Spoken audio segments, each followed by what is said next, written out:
අතරම මේ වීඩියෝ එකක් කරන්න කෙටි වීඩියෝ එකක් කරන්න හිතුවේ මේ සැරේ උසස් පෙළ ප්‍රතිඵල නිකුත් වෙලා විශාල ගැටලුවක් තියෙනවා මේ ප්‍රතිඵල සම්බන්ධයෙන්.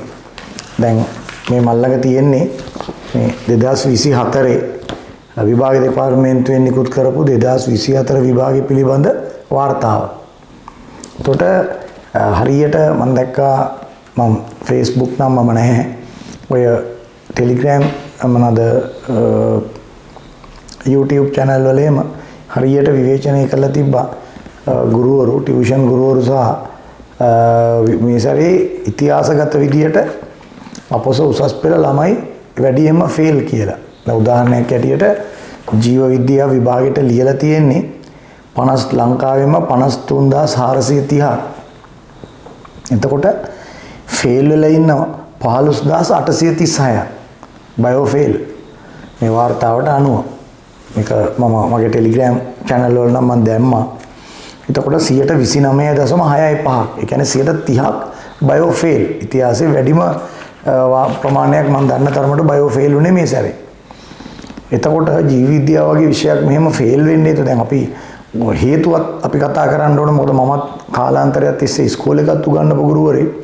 ටියුෂන් උත් දැන් අවුරුදු ගණනාවක් කරන ගුරුවරයෙක්. එතකොට මට දොයි දෙපැත්තෙම අත්දැකීම් තියෙනවා. ඒ හින්දා මම මේක කතා කරන්නේ මේක අවස්ථාවක් කරගන්නවා මේ දේ කතා කරන්න. දැන් ළමෙක් අතරම O level හොඳට පාස් ළමයි තමයි A level science කරන්න එන්නේ. ඒතර එතන අපිට දෙගිඩියාවක් නෑ. O level හොඳම දක්ෂ ළමයි තමයි science පන්ති වලට එන්නේ. එතකොට maths bio දෙකට බෙදලා යනවා. ඒතර bio කරන ළමයි ගොඩක් ඉස්සර ආවා. මේ ජීව විද්‍යාව විෂය ධාරාව එකක් ජීව විද්‍යාව රසවත් විෂයක්, අනිත් එක වෛද්‍යවරයෙක් වෙනවා කියන එක සමාජයේ පිළිගැනීමක් තියෙන වෘත්තියක්. ඒ හින්දා ක්‍රමක්‍රමයෙන් ජීව විද්‍යාව විෂයට ඉගෙන ගන්න ආපු ළමයි ප්‍රමාණය වැඩි. දැන් අපි A level කරන කාලේ කරේ උද්භිද විද්‍යාව, සත්ව විද්‍යාව. ඒතකොට මීට වඩා කන්ටෙන්ට් එක ගොඩාක් වැඩි වුණත් ළමයි හොඳට පාස් වුණා. එතකොට දැන් මේ අපි දැන් 15000ක් ෆේල් කියලා එක්කෝ ටියුෂන් ගුරුවරුන්ට බයිනවා, එක්කෝ වෙන ගුරුවරුන්ට බයිනවා, එතෙම නැත්නම් ඉස්කෝලේට බයිනවා. මේකට හේතුවක් පොඩ්ඩක් කතා කරලා බැලුවොත් හොඳයි කියලා මම හිතුවා. ඒකයි ඇත්තට මම මේක මෙහෙම එකක් දාන්න හේතුව. එතකොට දැන් අපි විභාගයක් අසාර්ථක වුණොත් අපි පළවෙනියෙන්ම දෝෂාරෝපණය කරන්නේ පේපර් එකට. කරුණු ගණනාවක් තියෙනනේ. විභාගයක් අසාර්ථක වුණොත් විභාගයේ අමාරුද? මාකින් හොඳ නැද්ද? ගුරුවරු උගන්වුවේ නැද්ද? පාසලේ ටියුෂන් ගුරුවරු උගන්වුවේ නැද්ද? ළමයා දුර්වලයිද? ළමයාට පාඩම් කරන්න වෙලාවක් තිබ්බේ නැද්ද? මේ වගේ ප්‍රධාන සාධක ටිකක් අපි කතා කරනවා. ඒතර පළවෙනියටම කියවුවොත් මගෙන් ඇහුවොත් ප්‍රශ්න පත්‍රය ගැන මොකද කියන්නේ කියලා මං කියන්නේ සුපිරි, කිසි ගැටලුවක් නැහැ. මොකද අපි ප්‍රශ්න පත්‍රයක් බලන්නේ සිලබස් එක ඇතුලෙන් ආවද කියලා. ඒතර සිලබස් එක ඇතුලෙන් ප්‍රශ්න පත්‍රය අහලා තිබ්බා. බහුවර්ණ හොඳටම හොඳයි. එකක් දෙකක් තිබ්බ ඔය කටපාඩම් කරන MCQ දෙක තුනක්. මොකද කටපාඩම් කරනවා කියන එක මේ බයෝ වල දැන් වසංගතයක් වෙලා තියෙන්නේ. ඒක මහාචාර්යවරු බලා ගන්න ඕන වැඩක්. මගේ නම් සම්පූර්ණ විරුද්ධත්වයක් තියෙන එක කටපාඩම් කරනවා කියන්නේ ලෝකෙ කොහෙවත් පිළිගත් අධ්‍යාපන ක්‍රමයක් නෙමෙයි. ළමයි කටපාඩම් කරනවා කියන්නේ මරිමොට්ටේ කරන වැඩක්. එතකොට ඒක අපි පැත්තකින් තියන්නකෝ. ඒතර MCQ අවුලක් නෑ. මම කිව්වේ දෙකක් තුනක් තිබ්බ කටපාඩම් කරලා ලියන්න ඒවා එච්චර ප්‍රශ්නයක් නෑ කියමුකෝ. නමුත් ළමයි 50ම ගාපු ළමයි හිටියා. ස්ට්‍රක්චර්ඩ් එසේ පේපර් එකත් අවුලක් නෑ. හැමතැනින්ම අහලා තිබ්බා ඒක හොඳයි. රචනා පේපර් එකත් මගේ පැත්තෙන් බැලුවොත් අවුලක් නෑ. මමත් ගුරුවරයෙක් කියන මම කවුද අපි මම පුද්ගලිකව මම කියන්නකෝ විභාගයට එනේවා ගෙස් කරන්න බෑ. හැබැයි ගුරුවරු ගෙස් කරනවා. ඒතකොට ගෙස් කරපු නිසා මේ සැරේ ගොඩාක් ළමයින්ට වැරදුනා. අපේ භාෂාංකෝ කියලා වෙලාම ගියා. හැබැයි ඒක ගුරුවරයාගේ වැරද්ද මිසක් ළමයාගේ වැරද්ද මිසක් විභාගේ පේපර් සදු මිනිසුන්ගේ වැරද්ද නෙමෙයි. එයාලට අයිතිවාසිකමක් තියෙනවා සිලබස් එකේ ඕන තැනකින් අහන්න. ඒතකොට මේ සැරේ පේපර් එක හැමතැනම අහලා තිබ්බා. දන්න අය දන්නවා. වෙනදා 1-2 යුනිට් එකෙන් අහන පළවෙනි රචනායකට මේ සැරේ 7 වෙනි යුනිට් එක දාලා තිබ්බා. ඒක කරගත්තේ අපේම ගුරුවරු. ප්‍රසිද්ධියේ YouTube එකේ හැමතැනම මම ගුරුවරු සම්බන්ධයෙන් කියනකොට කියන්න හැමතැනම කිව්වා යුනිට් 5ක් කරොත් රචනා ප්‍රශ්න 4 ලියත හැකි කියලා. ඒතර අපි ළමයින්ට උගන්වන්නේ කැම්පස් යන්න. එහෙදිත් උගන්වන්න යන්නේ. එතකොට යුනිට් 10න් 5ක් ඉගෙනගෙන කැම්පස් ගන්න මොන මහාචාර්යවරයාද කැමති වෙන්නේ කියන්නේ? එතකොට ඒක මෝඩ ළමයින්ට ඒක තේරුන්නේ නැති වුණාට අපිට කරන්න දෙයක් නැහැ. එහෙනම් පේපර් එක ගැන බින්දුවක්වත් කවුරුත් විවේචනය කරන්න එපා. හොඳටම හොඳයි. සිලබස් එක ඉගෙනගෙන විභාගයට මොකද සිලබස් එක ඉගෙන ගත්තේ නැති ළමයෙකුට කැම්පස් එකට ගිහලා ඉගෙන ගන්න බෑ. එතකොට ඒක අවුලක් වුන්නේ නැහැ. ඒක අපි කවුරුත් මොනවත් කියන්නේ නැහැ. මාකින් සම්බන්ධයෙන් MCQ වල මාකින් වැරද්දක් වෙන්න බෑනේ. ස්ට්‍රක්චර්ඩ් එසේ වල විශේෂයෙන්ම මේ එසේ බලද්දී රචනා ප්‍රශ්න බලද්දී අපේ ගුරුවරු පොඩි වැරද්දක් කරනවා. මමත් පේපර් මාකින් ගිහලා තියෙන ගුරුවරයෙක් මම අවුරුදු ගාණක් පේපර්ස් බලන්න ගියා. එතකොට මට කියන්නකෝ අපි දන්නවා පාර්ට් මාක්ස් කියලා දෙනවා. කොටස් එකතු කරලා ලකුණු දෙනවා. අපි පේපර් එක බලන්නේ ඇත්තටම මේ අහලා තියෙන ප්‍රශ්නේ ළමයට අවබෝධ වුණාද? ළමයා ඒකට තාර්කික පිළිතුරක් දීලා තියෙනවද කියලා. ඒතකොට ළමයා දෙන පිළිතුරේ විද්‍යාත්මක වචන තියෙන්න ඕනේ, නිර්වචන තියෙන්න ඕනේ, විද්‍යාත්මක අර්ථ දැක්වීම් තියෙන්න ඕනේ. එතනින් එයාට උක්තාක්‍යයද බලන්න වැඩක් නැහැ නේ. කරති කරත් ඒව බලන්න වැඩක් නැහැ. ඒතකොට ගොඩක් මේ පේපර් මාකින් යන අපේ මැඩම්ලගේ කතා වලින්, සර්ලගේ කතා වලින් අපිට තේරෙන්නේ එයාලා මාකින් ස්කීම් එකේ A to Z පේලියට බලන කතාවක් තමයි ගොඩක් අය ළමයින්ට sannivedanaya කරලා තියෙන්නේ. එන්න ඉස්කෝල ළමයි අතරේ ඔළුවේ විශේෂ මේකක් තියෙනවා. A level බයෝ කරනවා නම් රචනා නම් කටපාඩම් කරන්න ඕන කියලා. මේක ඉස්කෝල වලත් කරනවා. ළමයි නැගිට්ටවල පිටු පිටින් කටපාඩම් කරනවා. ටියුෂන් පන්ති වල ළමයින්ට පිටු අංක කියලා කටපාඩමෙන් කියන්න කියනවා. ඒතර මේක එහෙම ටියුෂන් පන්ති වල මෙහෙම කරනවා නම් ගුරුවරු නොවන අය කරනවා නම් අවුලක් නැහැ. එයාලට අත්දැකීම් නැහැ කියමුකෝ. හැබැයි පුහුණුවක් තියෙන දන්න ගුරුවරුත් මේක කරනවා නම් ඉස්කෝලවලත් කරනවා නම් ඒතර මේ විෂය නීරස වෙනවනේ. එයාට හෘදය තේරෙන්නේ නැහනේ. එයා හෘදය කටපාඩමෙන් කියන්නේ. ඒතර එයාට හෘදය ගැන එයාගේ මනසේ පින්තූරයක් නැහැ. ඒතර මොකද කරන්නේ? එහෙනම් මාකින් වලට මොනවා හරි බේතක් දෙන්න ඕන මේ වැඩේදී. කටපාඩම් කරන්න ඕනේ පිළිවෙලට තිබ්බොත් ඇති ඉස්සර විදියට මාක් කරන්න. මම කියන්නේ දැනට අවුරුදු 10කට කලින් තිබ්බ බොට්නි සූ වල මාකින් විදියට විශේෂයෙන් බොට්නි උද්භිද විද්‍යාව පේපර්ස් බලපු විදියට බලන්න. ඒ කාලේ මාචාර්යවරු කිව්වේ මොකද්ද? ළමයා දන්නවනම් දන්න බව තේරෙනවනම් ඔයා හොඳට දන්නවනම් ඔයා ඒ ලකුණ දෙන්න. හරි. ඔයාට ඒ ලකුණ දෙන්න නිදහස තියෙනවා. එතකොට මාකින් ස්කීම් තිබි ඉංග්‍රීසියෙන්. අපි සිංහලට පරිවර්තනය කළා තමයි ලකුණු දුන්නේ. දැනුත් දෙන්න මාකින් ස්කීම් එක ඉංග්‍රීසියෙන්. ඔය ගුරුවරු ඔක්කොටම ඉංග්‍රීසි තේරෙනවා. ඉංග්‍රීසි වලින් මාකින් ස්කීම් එක තිබ්බනම් ඉංග්‍රීසි මීඩියම් සිංහල මීඩියම් ભેදයක් නැහැ. ගුරුවරයාට ට්‍රාන්ස්ලේට් කරගන්න පුළුවන්. ඒතකොට එයා අදහසට ලකුණ දෙනවා. ළමයාට හොඳක් වෙනවා. මේක කවුරු හරි මහාචාර්ය කෙනෙක් බැලුවොත් සලකා බලන්න පුළුවන්. දෙවෙනි එක ඉස්කෝල වලට දොස් කියන්නත් පොඩ්ඩක් පුළුවන්. මොකද අනිවාර්යෙන් සමහර ඉස්කෝල උගන්වන්නේ නැහැ. ඉස්කෝල වල ගුරුවරු උගන්වන්නේ නැහැ. එතකොට අපි හිතනවා මේක එක අපි දේශපාලන කතාව කරන මේ ආණ්ඩුවේ මේ හොඳ රටක් හදන්න යන්නේ. එහෙනම් මොකද්ද? ජනාධිපතිවරයා අගමැතිවරයා වැඩ කළා වැඩක් නැහැ නේ. ඇමතිවරු මන්ත්‍රීවරු වැඩ කළා වැඩක් නැහැ නේ. රජයේ සේවකයොත් වැඩ කරන්නේ. එතකොට ඕක පල්ලයට එනකොට ගුරුවරයා නෝට් එකක් හදාගෙන මහන්සියලා උගන්වන්න. කවදාවත් කතන්දරයක් අහන්න උගන්වන්න එපා. තමන්ගේ ඉස්කෝලේ ගුරුවරයා තමන්ට උගන්වන්නේ නැහැ කියලා ළමයෙක් කිව්වොත් එයාට උගන්ව ගන්න බෑ කියලා ළමයෙක් කිව්වොත් ඊට වඩා අපහාසයක් ආයේ නැහැ. ඊට වඩා අපහාසයක් නැහැ නේ ගුරුවරයෙකුට. ඒ කියන්නේ තමන්ගේ වෘත්තියට පඩි ගන්න බෑනේ උගන්වන්නේ නැතුව. ඒක උගන්වන්නවොත් ළමයි ඉස්කෝලේ යයි. ඒ දෙවෙනි කතන්දරේ. ඒක ඉස්කෝලේ ප්‍රශ්නක් තියෙනවා නැතුව නෙමෙයි. ප්‍රධාන ප්‍රශ්නේ තියෙන්නේ මේ අපේ වෘත්තිය, ටියුෂන් වෘත්තිය. එතකොට දැන් ටියුෂන් ගුරුවරයෙක්ට දොස් කියන්න නම් මෙන්න මේ කරුණු තියෙන්න ඕනේ. සිලබස් ඉවර කරේ නැහැ. සිලබස් එක වෙලාවට ඉවර කරේ නැහැ. අන්තිම මොහොත වෙනකන් ඇදගෙන ගියා. සිලබස් ඉවර කරාට ඇතුලේ තිබ්බ වැදගත් මාතෘකා කරේ නැහැ. විභාගෙට ගිහින් බලනකොට මේ මාතෘකා උගන්වලා නැහැ. ප්‍රශ්න පත්‍ර වලට උත්තර ලියන්න පුරුදු කරේ නැහැ. MCQ විවරණය කරේ නැහැ. උත්තරේ කිව්ව විතරයි. හරි. MCQ විවරණ කියලා දුන්නේ නැහැ. ළමයිත් එක්ක තර්ක කරේ නැහැ. ගෙසින් කරා. විභාගෙට එනවා කිව්වා. ආවේ නැහැ. හරි. ආවේ නැහැ.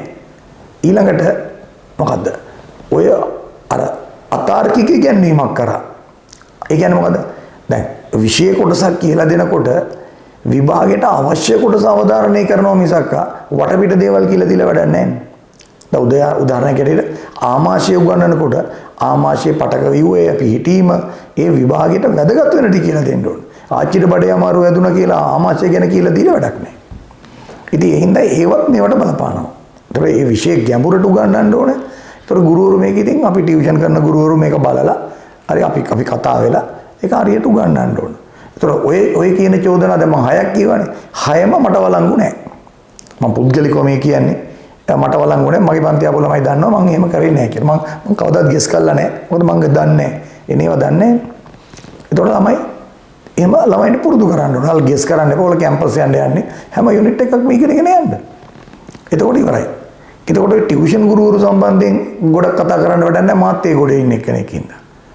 ඉතින් එතකොට මේ අනිත් එක ගොඩාක් මම පුද්ගලික විතර කාරණයක්. මේ ටියුෂන් ගුරුවරු කියපුවාම ඇත්තටම කණ්ඩායම් කීපයක් ඉන්නවා. ඒ විෂය හදාarලා තියෙන. ඒ විෂයට උපාධියක් තියෙන. සමහරට ඉගැන්වීමේ පළපුරුද්දක් තියෙන. කාලාන්තරයක් තිස්සේ උගන්වපු. රිසර්ච් තියෙන ගුරුවරු ටියුෂන් පන්ති කරනවා. ඉස්කෝලවල මැඩම්ලා කරනවා, සර්ලා කරනවා. ඔයගොල්ලෝ හොඳට ඔයලා බැලුවොත් ලංකාවේ හොඳම රිසර්ච් තියෙන්නේ ඔන්න ඔය ගුරුවරුන්ගේ පන්තිවල. මේක බොහෝමයක් අම්මලා තාත්තලාට ළමයින්ට වැටහෙන්නේ නැහැ. ඒක වටහලා දෙන්න වැඩකුත් නැහැ. අයියේ මොනවටද එහෙම වටහලා දෙන්නේ? ඊළඟට ඉන්නවා මෙතන ජනප්‍රිය. එහෙම ඉතින් වැරද්දක් නැහැ. මේක විවෘත ආර්ථිකයනේ ඕන කෙනෙකුට කරන්න පුළුවන්. මම කියන්නේ 15000 පෙල් වෙච්ච එක ගැනනේ. ජනප්‍රිය ගුරුවරු නොවන අය මේ ක්ෂේත්‍රයේ ගොඩක් අය කරනවා. ඒගොල්ලෝ අතරත් ඉන්නවා කට්ටියක්. සුසුකන් තියෙනවා, පුරුදුයි, ඉගෙන උගන්වලා තියෙනවා, විෂය දන්නවා. ඔන්න ඊළඟට තමයි වෙන්නේ අර කණ්ඩායම ඉන්නේ. මොනවාරි ජනප්‍රියයි වෙන විදියකින් කරනවා. නමුත් එයාලට උගන්වන්නත් බෑ. ඒ කණ්ඩායමත් මේකට පොඩ්ඩක් මග කියනවා ඇති. සිලබස් ඉවර කරන්නේ අමාරු පාඩම් උගන්වන්නේ. දැන් මේ සැරේ පළවෙනි ප්‍රශ්නේ වෙනදා 1-2 යුනිට් එකෙන් අහන ප්‍රශ්නේ මේ සැරේ 50% 1-2 යුනිට් එකෙන් ඉතුරු 50% 7 වෙනි යුනිට් එකෙන්. ඒ යුනිට් එක බර තියලා උගන්වපු නැති ඉස්කෝල උගන්වපු නැති පන්ති කොච්චර තියෙනවද කියන්නේ.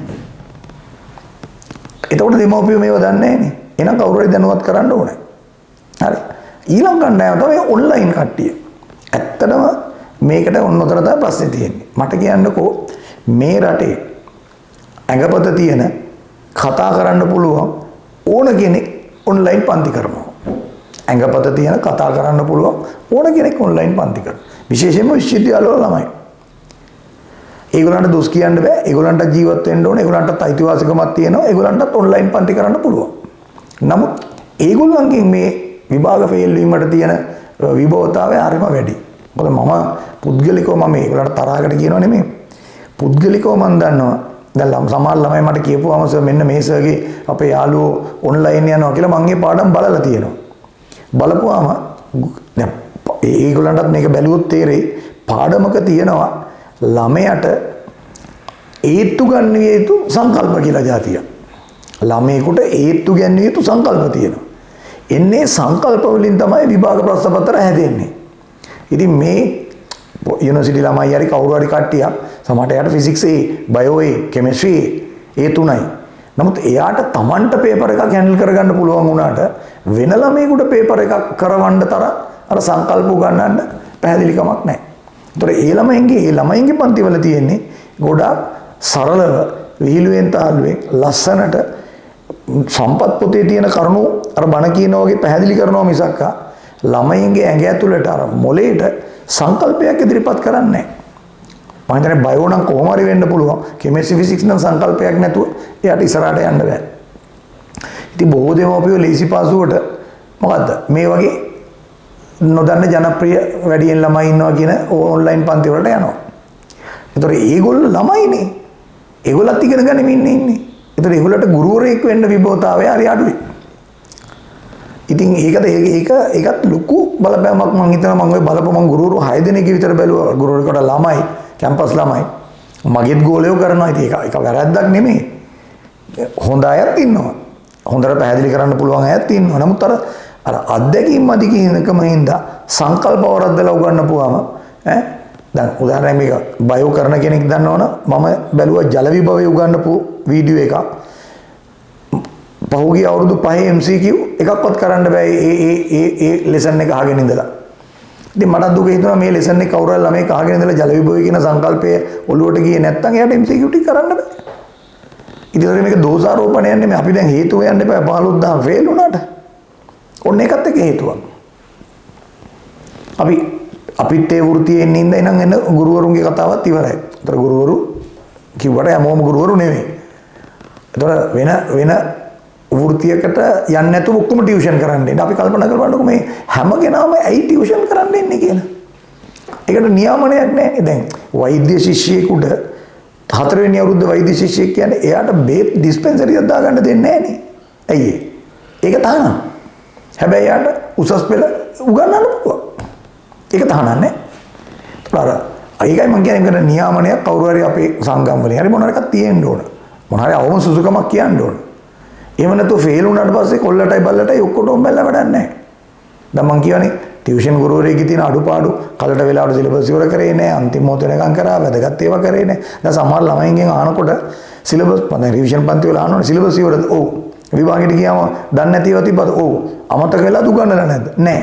ඉතින් උගන්නලා නැත්නම් සිලබස් ඉවරයි කියන්නේ කොහොමද? දැන් ඉන්නකො ළමයාගේ පාර්ට් එකට දැන් ඉන්න බොහෝමයක් ළමයින්ට මේ උසස් පෙළ විභාගය කියන්නේ තාමත්ම අමාරු. ලේසියකින් කරගන්න බැරි දෙයක් බව ඔළුවට දාලා ඉවරයි. ඒ නිසා ළමයි theory class, paper class, revision class ගොඩකට යනවා. දැන් මමත් අධ්‍යාපනය ගැනත් ඉගෙන ගත්ත කෙනෙක් නේ. ඈ ඉස්කෝලේ ගුරුවරයෙක් වෙලා ඉන්න බෑනේ ඩිප්ලෝමා එකක්වත් කරන්න නැතුව. එතකොට අපි අධ්‍යාපන ඩිප්ලෝමා කියලා ඉගෙනනකොට මොනවද කියන්නේ? එතකොට අම්මලා තාත්තලා කල්පනා කරන්නකෝ ඇයි ඉස්කෝලේ උදේ 7:00ට පටන් අරන් 1:00ට අරින්නේ? හවසත් ඉස්කෝලේ තියන්න පුළුවන්. ඇයි මාස 3න් 3ට නිවාඩු දෙන්නේ මාසේ? අප්‍රේල් නිවාඩුවක් එනවා, අගෝස්තු නිවාඩුවක් එනවා, දෙසැම්බර් නිවාඩුවක් එනවා. එතකොට ලෝකේ හැම රටකම මේම ළමයින්ට නිවාඩු දෙනවනේ.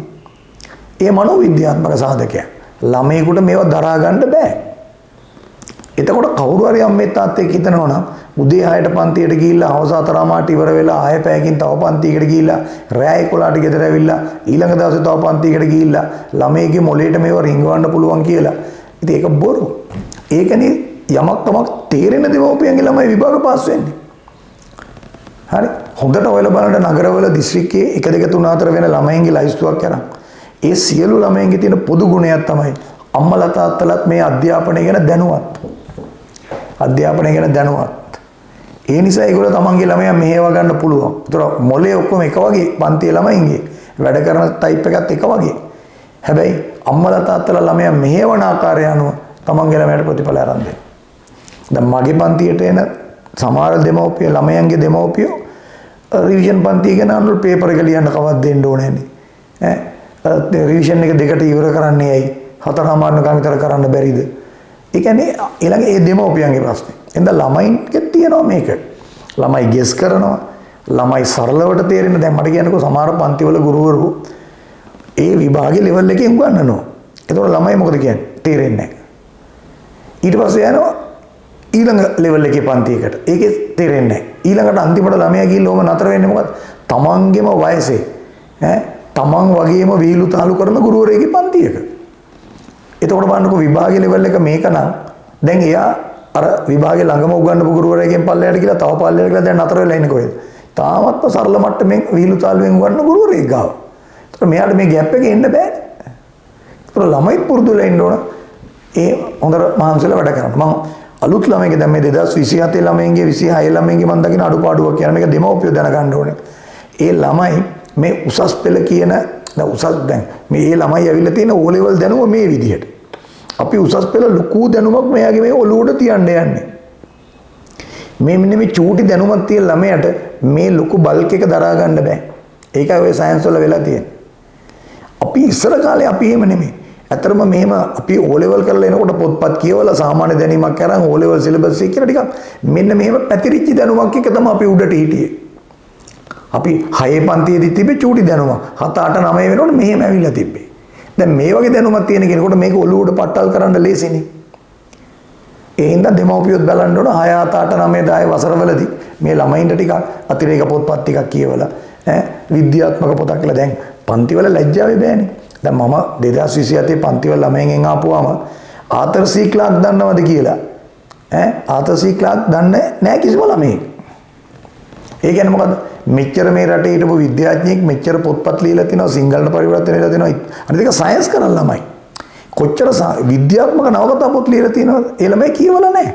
එතකොට බ්ලේම් එක දාන්න ඕනේ දෙමව්පියන්ටනේ. පොතපත කියවන්න දීලා නැහැනේ. ඒ ළමයා කොහොමද කියන්නේ කොයි බරපතල අපි බයෝ පැත්තකින් තියන කෙමිස්ට්‍රි ෆිසික්ස් වගේ සංකල්ප ඔලුවට දාගන්න. එතකොට එයා සූදානම් නැහැ අර ගැඹුරු දැනුම දැනගන්න. ඒ ළමයි කරන්නේ මොකද? මැෂින් වගේ ඔය බයෝ කටපාඩම් කරනවා තේරෙන්නේ නැහැ රූපයක් නැහැ. දැන් අපේ ඔයගොල්ලෝ දැන් අපේ සත්ව විද්‍යාව කොටස් වලදී ඒ පේපර්ස් වල තියෙන්නම පිහිටීම දන්නවද? පිළිවෙල දන්නවද? ත්‍රිමාන රූපයක් ඔළුවේ තියෙනවද? ඒ කිසිම දෙයක් ඔය ළමයින්ගේ නැහැ. ඒතකොට මේ ළමයි පඬිතයි. ඒකත් ඉතින් අපි පිළිගන්න ඕන අවංකව. දැන් ඉන්න ළමයි ඉස්සර වගේ නෙමෙයි වැඩි. ඉස්සර ළමයි විභාගේ පාස් වෙච්ච ළමයි ඉස්කෝල වලට යනවා. ගිහලා ඉස්කෝලේදී කියනවා නංගිමාලි අපි පන්ති ගියේ මේගොල්ලන්ගේ. අපේ යාළුවෝ මේගොල්ලන්ගේ ගියා. ඒගොල්ලන්ට වැරදුනා. අපි ගියේ මේගොල්ලන්ගේ. ඕගොල්ලෝ ඒ සර්ලා කියන්න. ඒ කිව්වට අහන්නේ. ඒ ළමයින්ටත් බැනලා ටීචර් මොනවාරි කිව්වොත් ටීචර්ත් බැලලා දැන් ටීචර් කියනවා පේපර් දැන් ඉස්කෝලේ ටර්ම් ටෙස්ට් එක කරලා ලියපු එක වැරදිට ලියුවොත් ටීචර් එන්න කියනවා ළමයාට. අපිත් ඉස්කෝල කරානේ. මේ දරුවා ඔයා මේ ලියලා තියෙන උත්තරේ වැරදි. කයින් දිගන ගත්තේ. ඒතර කවුරු හරි වැරදි කාර්යය මම මේ සබ්ජෙක්ට් තුනටම කියන්නේ. වැරදි එක්කන කියනවා. ආයේ පන්තියට යන්න එපා. ඔයාලගේ අක්කලත් ඔහොම ලියලා තිබ්බා. ඔයාලගේ නංගි මෙහෙමත් ලියලා තිබ්බා. මේ පන්තියේ ගොඩක් එහෙම ලියලා තිබ්බා. ඒ පන්තියට යන්න එපා. එතකොට මොකද කරන්නේ ළමයා? වෙන ළමයි ඉස්සර ළමයි නම් ඇත්තනේ මැඩම් කියලා පන්ති මාරු කරනවා. දැන් ඉන්න ළමයා මැඩම්ටත් බයිනවා. කිව්වා කියලා එයාටත් බැනලා යාළුවෝ කිව්වොත් ඒගොල්ලන්ටත් බැනලා අර තමන්ගේ ගුරුවරයා වෙනුවෙන් පෙනී ඉන්නවා. ඒතර තමන්ගේ ගුරුවරයා වෙනුවෙන් පෙනී ඉන්නේ කවුද මේ? වැරදියට උගන්වන ගුරුවරයා වෙනුවෙන්. ඉතින් මේකී නොකී ඔය ඔක්කොම එකතු වෙලා තමයි ඔය ප්‍රතිඵල නාරක වෙලා තියෙන්නේ. දෙමව්පියෝ බලන්න. දෙමව්පියොත් මම ওই විහිළුවටත් කියන දෙයක් තමයි තමන්ගේ දරුවා ගෙදර ඉන්නවට කැමති නැහැ සමහර දෙමව්පියෝ. කොහේ හරි පන්තියකට එලවනවා. දැන් කියන්නේ ෆිසික්ස් වලට 14යි නෑ ෆිසික්ස් වලට 50යි කියන්නේ. ඒ අම්මගෙන් ඇහුවොත් මේ දරුවට ෆිසික්ස් වල ලකුණු 50යි මොකද කරන්නේ? නෑ පේපර් ක්ලාස් එකකට යවනවා. ඊළඟ අවුරුද්දේ 40යි. ඇයි ඒ? ඒ ළමයට තවත් වැඩ වැඩිනේ. තව කෙනෙක් ඉන්ඩිවිජුවල් ගුරුවරයෙක් ගෙනල්ලා කරනවා. ඊළඟ අවුරුද්දේ 30යි.